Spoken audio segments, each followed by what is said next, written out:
Yeah, so the hummingbird, okay, Gonna share that. link. Is it a new link? Yeah, should probably get the new link.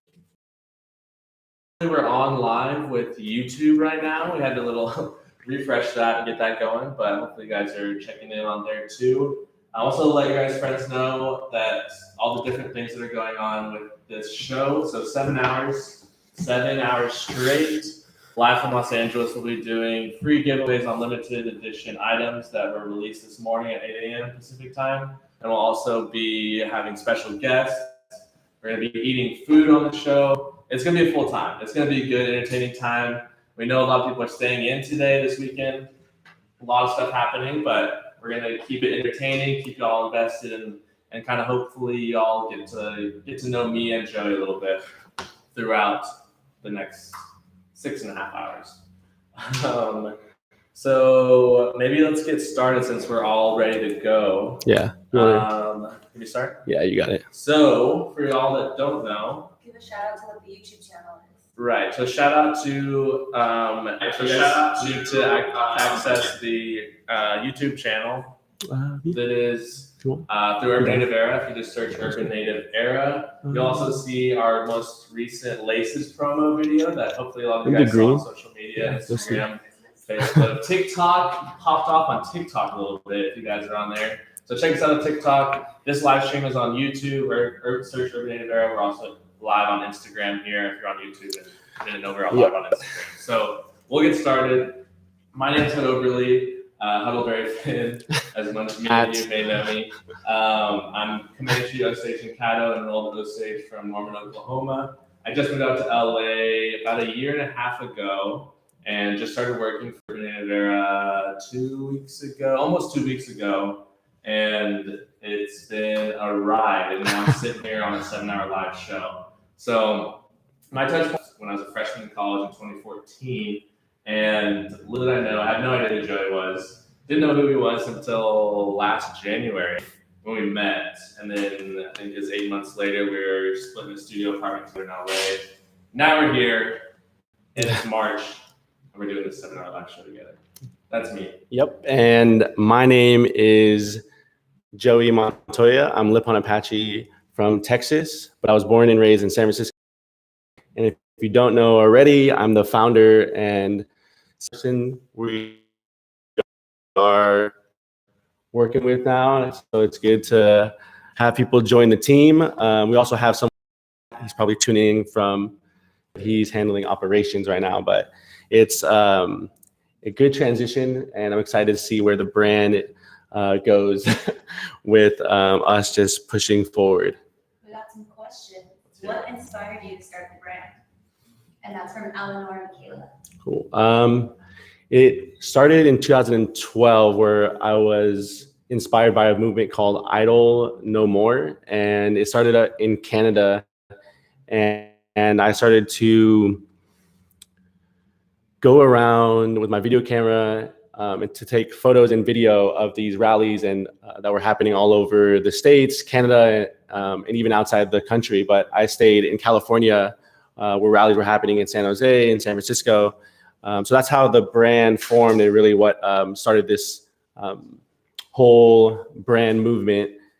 And overall, I see it now as just visibility, and that's what I was doing. And that's what I saw that wasn't, our issues weren't being told and kind of shared, and no one really knew about what was happening. So I picked up like my Nikon N7, I believe, or D3100. I don't even know what camera it was, but and went around and did that. And then in 2013, we brought the whole design aspect into it. Yeah. Another question from this Rudy. What do you imagine will be the future of Urban Native Era? So the question, just to repeat so YouTube can hear, what do you see the future for Urban Native Era? And I think, Joey had built something for 7 years, which is amazing what he built, almost single-handedly. Obviously had some help from some friends and family, but now as we build the team, and I think, we're gonna kind of exponentially grow as far as our reach And what we're able to do with these urban native era experiences, hopefully a little more than a radio show every once in a while, but I think we're really going to grow, and I hope to reach out to the international Indigenous communities a little more. I think we have a good base in Canada and the First Nations up there, but also want to reach out and kind of tap into Indigenous Australians, the Maoris in New Zealand, just all Indigenous people, so hopefully they can kind of become a part of this community that we've built alongside all the great other great Indigenous brands that kind of share designs and awareness through their apparel and clothing. Anything else on where you think we're going? I think, largely built off apparel so far, but like we said, these urban native era experiences are going to be something that we're going to have continuously, hopefully twice a year. So we're going to be going to different cities, having some mainstays in the bigger cities. We want to go out and reach all of you guys and kind of meet you guys, and hopefully y'all get a connection point like in person with us. So honestly, that's our plan, and wherever that takes us is hopefully where it goes. Yeah. Just pushing the brand a lot more. And I think us as a team, and we're able to kind of, I think what I like most about the brand is that we can move in so many directions. And I think with that, it allows us to, push for design and do these experiences. And then, and I'm really excited to continue to work with HUD and seeing who else we can kind of bring on as we continue to push the brand. Yeah, and just to backtrack or go ahead and mention what our release was this morning at 8 a.m. So we're going to drop a full product line for this urban native experience that was going to be happening today, and then drop the online a little bit later. But through the events of what's happening, we decided. So hopefully you guys got a chance to cop some gear. We know some things have sold out already in the first 30 minutes to an hour. So hopefully y'all got a chance to get some of the new stuff. If you want to check out more information on those products, they are online. We do have some gear here, but the website is urbannativera.com, and that's where you can find the gear, kind of breakdown this year, which was for the leaders. And I guess we can dive into how that collection came about. You want to go ahead? Yeah. So HUD and I were thinking in January, and usually we'd like to be more on top of thinking of ideas, but it's been so great. What should we do? And then we're just talking, and then HUD was doing some research and like looking back at old past ads or videos or content that we created. And one of our commercials that we had with the socks talked about future leaders and being the next leader. So HUD was like, for the next leaders. Wait, brain blast. For the next leaders. No, it mentioned being a leader anywhere you go. Yeah. And kind of be a good representative of anywhere you go. And that was kind of like, wear these socks so you can remind yourself that you're on native land, what you represent, and just taking that idea and mindset with you. And so that's what kind of transformed into for the next leaders, and how we can support our upcoming leaders and how we can make space for them to be a part of decision making processes at different levels. Everyone's kind of has their own journey becoming a leader in communities, but also to the collective community that we're say urban native era, and then established 2012. I think for the longest time, and if you're a really early supporter of the brand, you'll remember when I actually used urban native era on like a tank top long time ago in 2013. But I stayed away from it for a long time because I felt like as a brand, who would want to represent urban native era if people don't really know what it is? So I think that this also was an introduction to urban native era, and we're using that to kind of reintroduce the name urban native era and all that. So that was another huge part of this whole collection. Yeah, and that can be seen through our tees right here. This is one of them. Yeah. The woven label, and also some information on that track jacket, and also all of these. We had our good friends, the Buck Sisters, who will be joining us later on in the show. They graciously, we made contact with them about helping us out sewing on those labels and sewing on those kind of the hummingbird branded tags that we have in the back of the crew necks and also both of the track jacket variations. So if you buy the track jackets, indigenous idea in the design, indigenous sewn, indigenous made, indigenous produced. So I think that's also in the product line. I mentioned the crew necks. So those are your own native land. Those are mauve, the green. That's not the technical term. Yeah, so it's alpine green, pigment maroon, and then a pigment black, which is just like a little faded black. Yeah, and we wanted to bring those items back because they were highly requested, and yeah, we got some right here. This is the pigment maroon. Woo! Matching. Popping. It's popping. Got the Euro Native Land signature logo right there. And then we got the pigment black. Yeah, pigment black.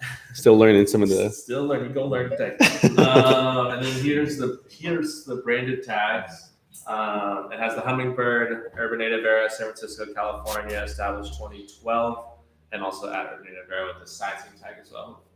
I can't see that. Live, but you can see it. You close your eyes. So those are those products. We also have the laces. Joey, talk about the laces.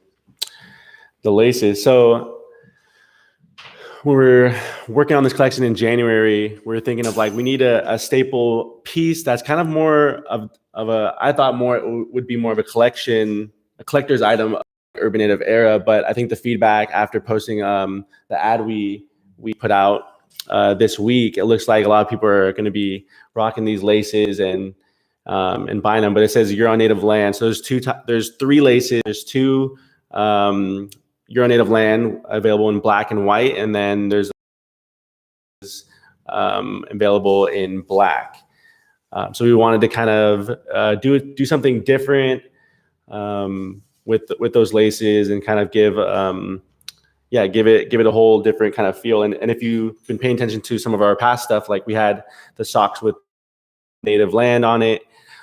So you're literally walking on Native Land, the letters, the land itself, and then now you have shoelaces that you can rock and rep too. So those are available online right now, and they're released for the whole collection. Yes. Yeah. So we have like you mentioned, the black and white, and then the For the Next Leaders, the black. So those kind of fall into the For the Next Leaders collection. That's another item. And then we also have the beaded caps, which one style is sold out, but the other two, I don't know the updates on that, but we'll talk about that collection and working with Jeremy. Yeah. So I think it's been 2 years now, but or maybe last year. Last year we released a beaded hummingbird earrings that were beaded by Jeremy Fields, and I met Jeremy through some mutual friends about 3 years ago now, I believe. So we stay connected, and he's doing really amazing work with his organization. But I was thinking about this idea of really keeping it simple and clean, and also kind of make it a little like high fashion collection piece with the caps. And he was up for the challenge of kind of creating something that I don't think anyone that has done anything like this as of like right now. there's a lot of beaded caps. Yeah. With the logos and the different designs on like where the placement is. Yeah. And I think just keeping it really simple, and that's what we like to do. I like to do for dropping stuff on the brands, keeping it really clean and simple. So that was really exciting to kind of work with. Had like many phone calls. He's all the way in South Dakota, so we weren't able to meet in person, but he was able to take what we had in mind into life, basically. Brought it to life. We had two questions. One was if you could repeat what the hummingbird significance is. Oh yeah, I don't think I said it. So the hummingbird I created I think it's about 2 years ago right now, but I released it on Indigenous Peoples Day in 2018, the first recognized Indigenous Peoples Day by at San Francisco and many other places, many other cities and states and all that. But the Bay Area that's where we started. And I grew up in San Francisco. And then when I went to San Jose State, I started to learn more about, I guess, Ohlone folks' history and creation story. And they talked about a hummingbird, a coyote, and an eagle being part of the creation story. And I thought to kind of pay homage to them and just being in their traditional homelands, I wanted to kind of use the hummingbird for that, and then also just the importance of creation stories. But it's been nice kind of just seeing the feedback with a lot of communities saying like different, they have different relationships with getting a tattoo. Yeah, he already hit me up about that, and I told him like, yeah, of course, sure, right. I want to get. He's like, he wants to get. Should we get one right now? Live tattoos at our next uni experience. Yeah. maybe. Yeah. So we have our first special guest here. We'll welcome her on and introduce herself, and just I think she has a great perspective on living in LA.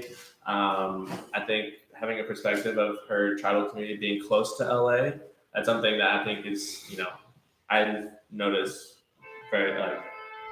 that right away, just because my home community is in Oklahoma. I think so many people travel to LA from, out of state or different places where their tribal communities aren't here. But I think our next guest, her tribal community is here, so we'll let her come on. Yeah, you ready? I'm scared. You ready? They're not scared. They won't bite.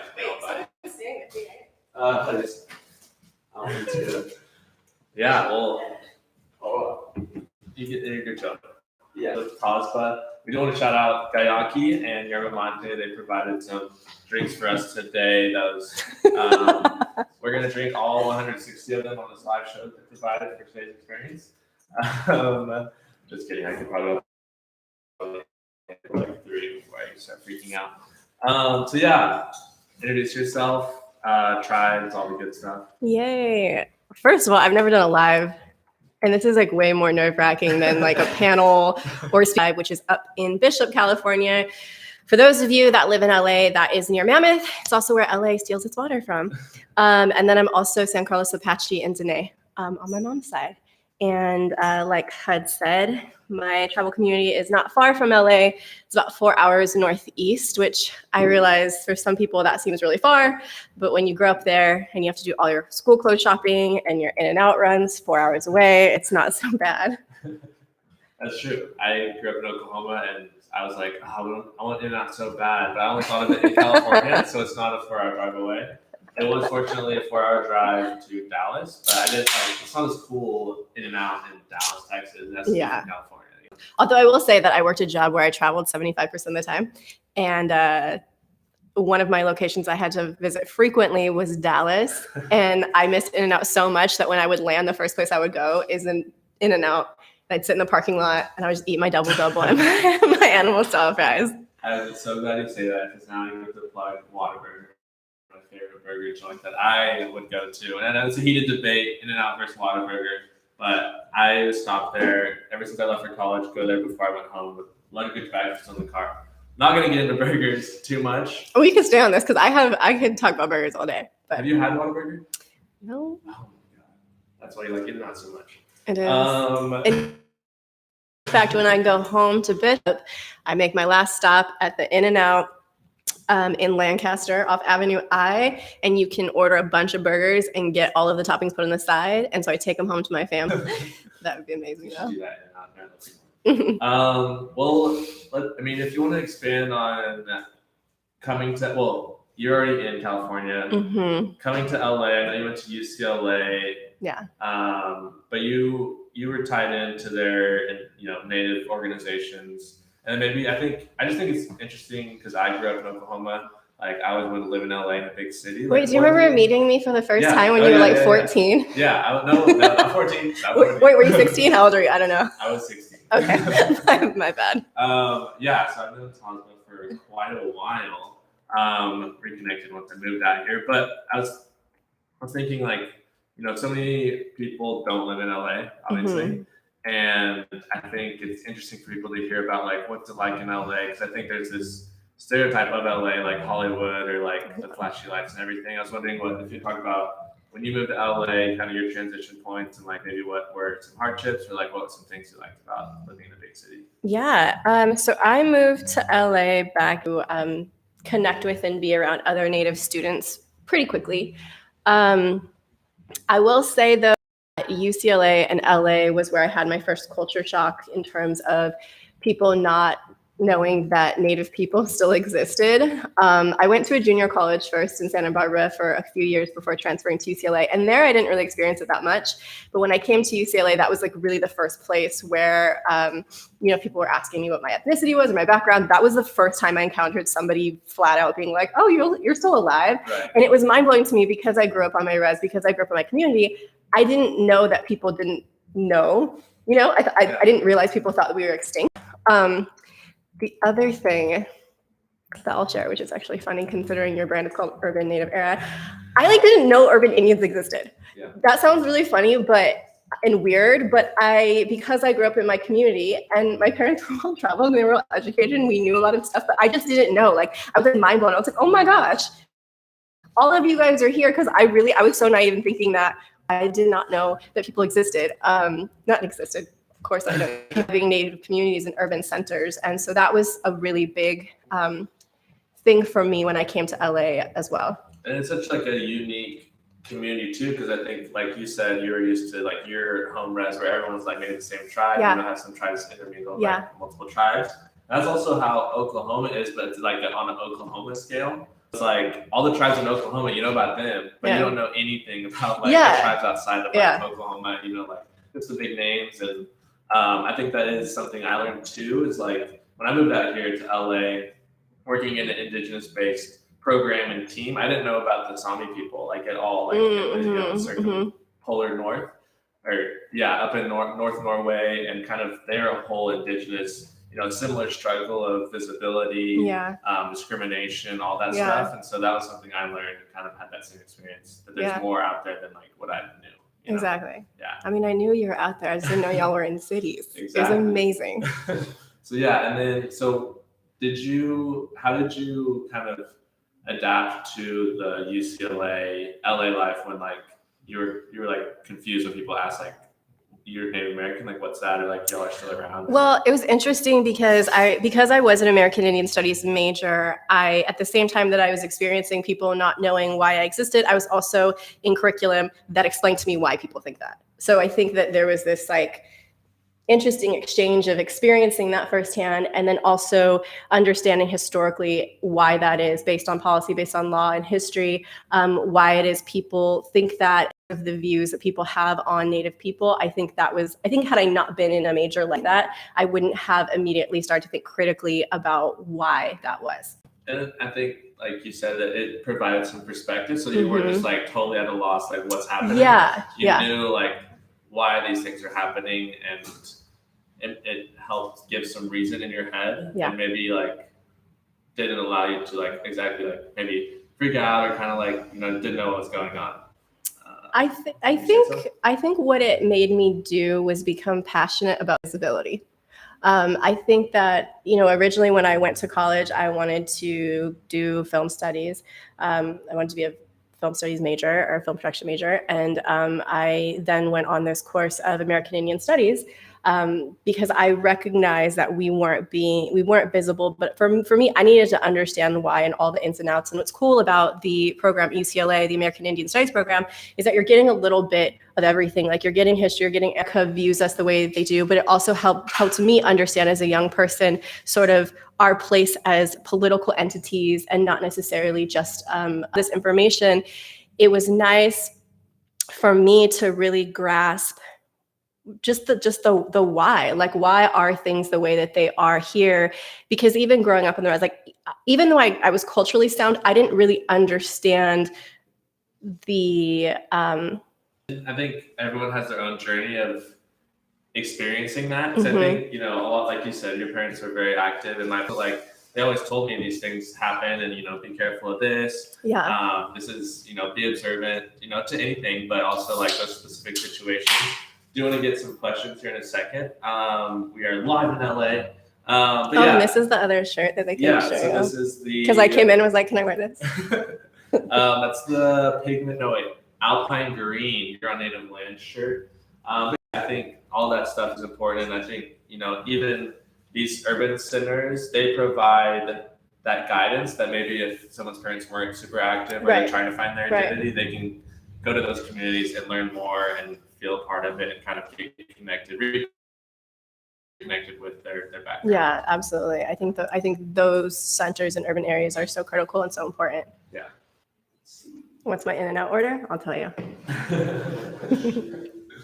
Who wants the neon sign? I think you've done certain projects at home. Do you go home as a way to get out of LA, as a way to like what entices you to go home other than like seeing family and like gatherings? That like connection to home and visiting home frequently, I think informs everything that I do artistically. There really is nothing that I've created, written, performed, crafted that doesn't come from home in some way. In fact, when I have to write scripts, I go home. Like I get everything together as much as I can in LA, and then I leave with my laptop, and then I post up there in my high school bedroom, and I write. Same thing when I did my last short film. That was half of it was shot in Bishop, and really being able to show what it meant to come from a place. Yeah, I would say in poetry, which I feel first and foremost, I'm a poet who feels safe. There's this spot on 395, because you take 395 to get to Bishop, but there's a place where you hit the Sierras, which is the mountain range that sits, we're in the valley of that mountain range. I swear the air like becomes tangible, and it becomes like pixels, and I can see it. And maybe that's just my own indigenous experience with it, but there's a certain place on that highway that I feel home and I feel safe. And I think that there's this amazing power in being from a place and being raised in a place that my people have always been from. And as I would say as my favorite thing to do if I'm ever feeling chaotic and crazy is to go there and just lay on the ground. The grass. I lay on some rocks, I lay on some grass, and it is this amazing experience where you can feel the earth sort of pulsing. And it's incredible to be able to go back to a homeland that we've forever been from and continue to be. Two things. Yeah. I don't feel like I can lay on the grass in LA. That's for sure. I mean, if you watch my short film, you can get inspiration. There's a part she gets out and lays on the concrete. In like city LA, I'm just like, I don't know. I have an Atmosphere tour poster. They're an independent rap group from Minneapolis that I still listen to. I think that's been in my room. That's in my room. I have an Allen Iverson poster. I have a picture of my 8th grade graduating class on the wall. Nice. I have some high school pictures still up there. How big was your 8th grade graduating class? I think that's something people think about too, is like their high school is like how big it is, and like if they were urban or suburban or rural reservation. I grew up and my graduating class was 400. It was in a college town called Norman, Oklahoma, where the University of Oklahoma is. And that has its own experience that I can relate to with other people who've had that. Yeah. And, people on YouTube Live will relate to your experience too, having the smaller size. There's even some places are smaller and some places are a lot bigger. Well, there was a year, so I left my high school for 1 year to go live in Albuquerque, New Mexico, and I enrolled in a high school there. And I think at that time, the school had 4,000 students, which was like the same amount of students that my town had. Yeah. And I remember my first day, I was so overwhelmed. And I just like went to the bathroom and did the classic thing where I just sat in a stall and texted my old friends. And I had this like, you're not in Kansas moment where I was like, holy shit. Yeah. I think we can cuss. Yeah, We're old enough.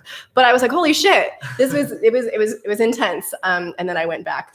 I stayed there 1 year and went home. Really? And I was like, I can't do this. I mean, a year's a while. That's Yeah. good. Yeah. Stuck out. I always thought about like that has to be a crazily boring graduation ceremony. Because you have to go through every name, I'm assuming. For high school? In the big school? Yeah. I don't know. I didn't graduate from there. Oh, yeah, true. But there's some in Oklahoma that are like 4,000. There's like a group of them. Yeah. Like 4,000 plus. Yeah. No, I loved being from a small town. I loved having a small high school. And then what about, before we have some questions, you have modeled for Urban Native a handful of times, couple times? Couple times. Was the first one when we did it together? Okay, that was the first one. Yeah. Then you also did it a couple months ago? Mhm. Yeah, so what did you model? The crop tops, which popped off, I know. I did do that. We went up to a very secret hike called Runyon Canyon. It's very secret. We shot that, and you shot the Stay Native stuff, right? Mhm. That was the last collection before this one. I did. Did you like those shoots? Yeah, but I'm not a model. And I'm pretty camera shy, which is why this is a little bit like challenging for me. It's a webcam. I know. And but I know someone's at home like in their bed just like going like this, like staring, and that's just it's just a weird feeling.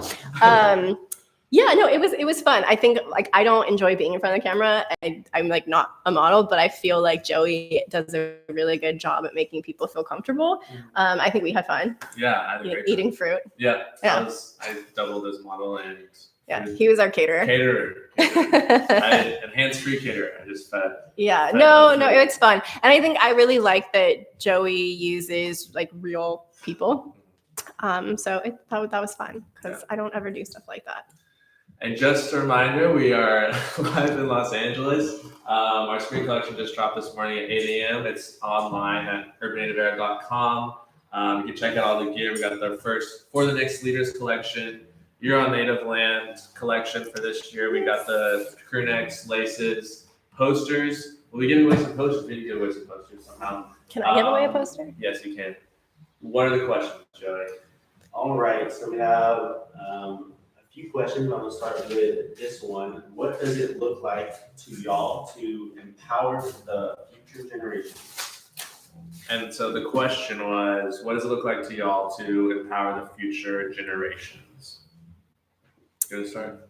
Sure. Okay. I think that in the world that I work in, which is entertainment, like and poetry and writing and directing, I think that where I can empower the future generations is to increase our visibility authentically, and to also remind all of our future generations, and even our current ones, that no matter where you walk into, whether it's a store or a college or whatever, just remember that there is nobody who belongs more in that space than you do.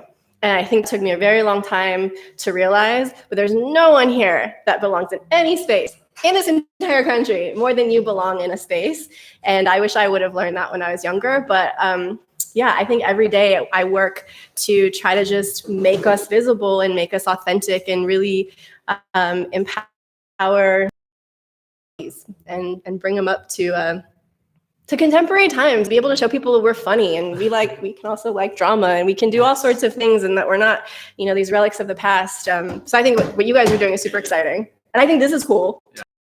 Where people can just see that we talk normal. And that's something I've stressed, or I've tried to put out there too. And I think it's important what you said about feeling like you deserve to be there, because for some reason that isn't there from birth, I think other groups and communities. So I think that's something that I feel lucky that I was raised by my parents to they really push that. So I do feel comfortable in certain spaces and I can, put myself out there. Like you said about being funny, and I always push that. We have unique, I'd say, indigenous acts of love, because I'm a big rom-com. I'll talk rom-com with anyone and rom. And so I think that's something to be put out there, and hopefully that's put out there through art, through painting, poetry, be portrayed, and hopefully that stuff gets picked up, and hopefully the future generations see that stuff. I think that's one of the challenges, is getting that work to them, guys. Our volunteers, so we actually put out a call for volunteers for our union experience, and we had a great response. Just to know that these people are willing to give their time and effort to us is I'm a volunteer. Something special. I volunteered to do this. No, I'm just volunteer tribute. No, that's, I think, something's very important. Something that you mentioned about building the brand, stuff like that is how people can get connected with us. But yeah, so empowering future generations. And I think, it takes a lot of messaging, communications, marketing, but also it's just like leading by example. Yeah. And I think you can be a representation. It doesn't have to just be in indigenous communities. It can be in mainstream society, Absolutely. whether you're working for like a big corporation. We need Yeah. people everywhere making decisions, providing Yeah. space for our own peoples and other Yeah. people of color. Yeah, I think that we not only belong in every space, but we need to be in every space. And so, that might be entertainment for me, that might be fashion for Joey, that might be doctors, lawyers. Like, I really think that any space, any Indigenous person wants to see themselves in, they are allowed to be there and they need to be there. And like the way we increase visibility is by being in all of these spaces. I don't think it's like one singular avenue to get there. No, and I want to point out something that it takes collaboration with other groups and Oh, communities. absolutely. I think that's something I've recognized that Joey's really excelled in through his first 7 years with the brand, and hopefully we continue just like being in contact with these social impact groups like Absolutely. Revolve Impact. We take notes. All it takes, just all these different groups that we're all in this together Mm-hmm. and like providing a space for everyone to posters, people. It's the model will be a bit. So here are. Ooh, those are cool. 17 by 22s. We got probably backwards. Is that backwards for y'all? Probably, but y'all by now, at least all these lives are like founder, CEO. How are we giving?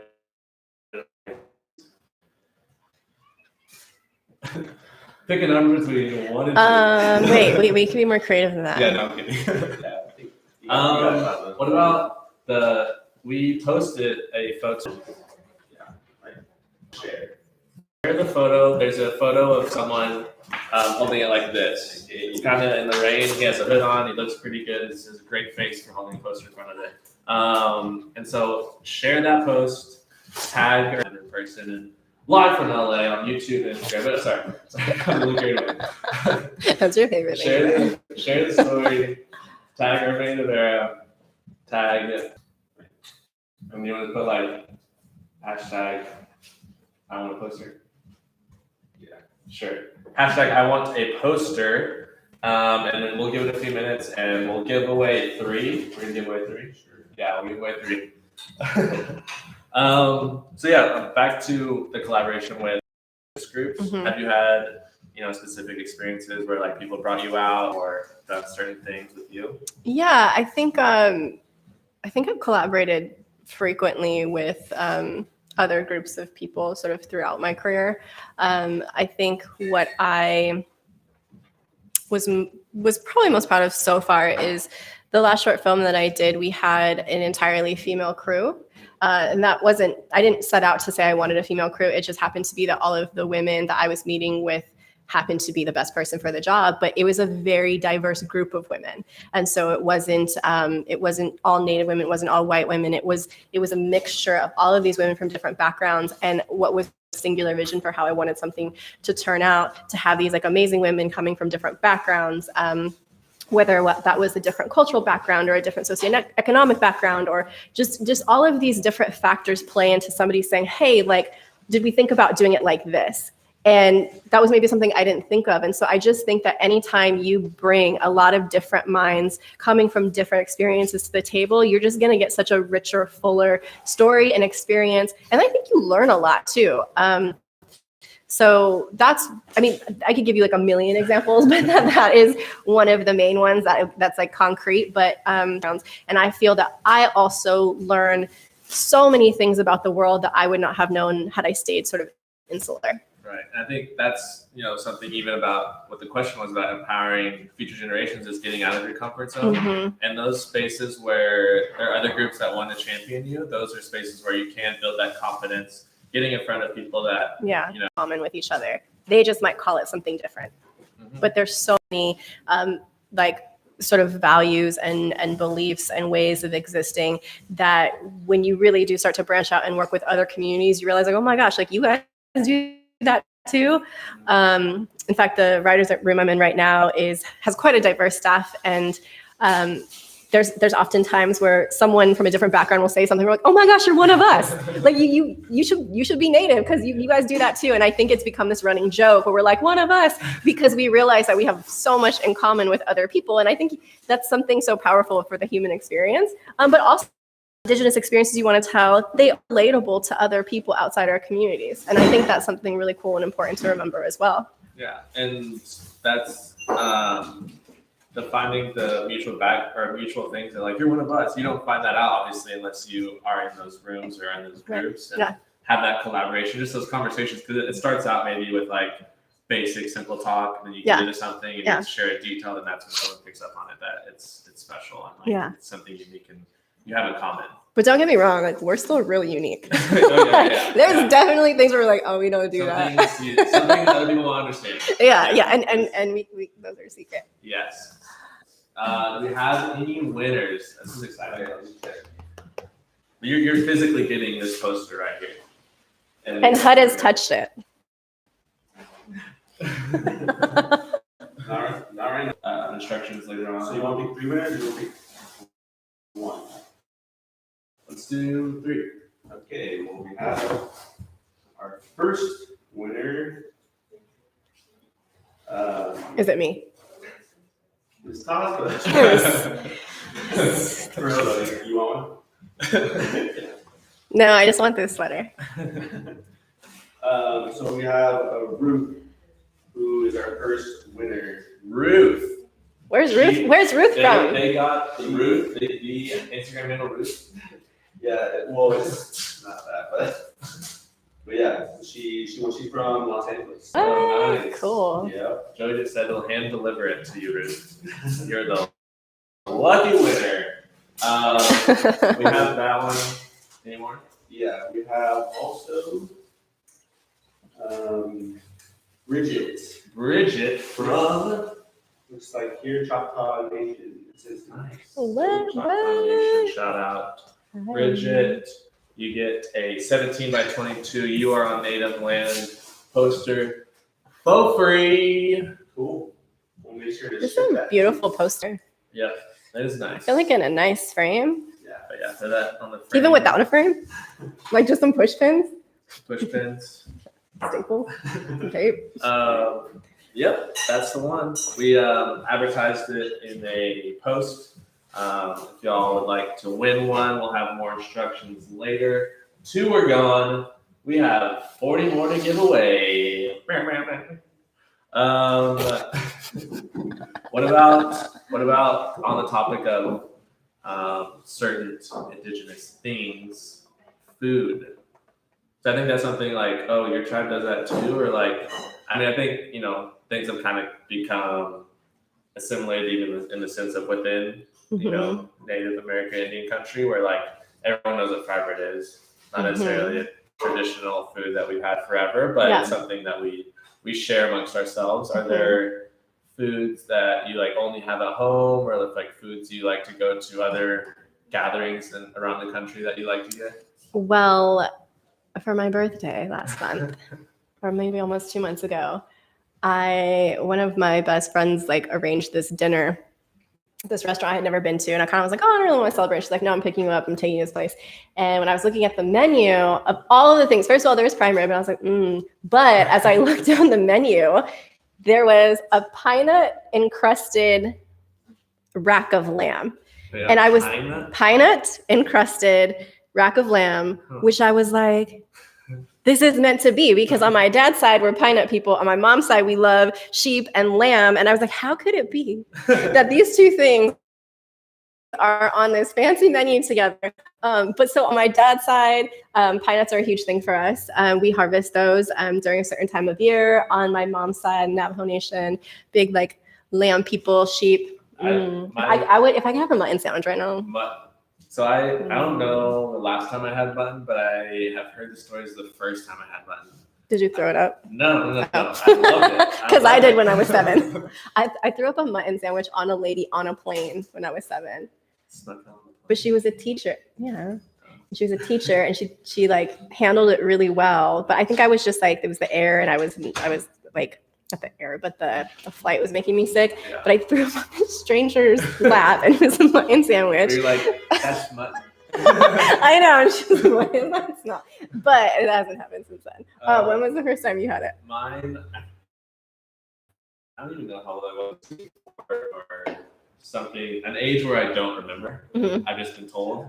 Yeah. But we went to a Hopi gathering Mhm. in New Mexico, and I think I guess I was walking, or no, I think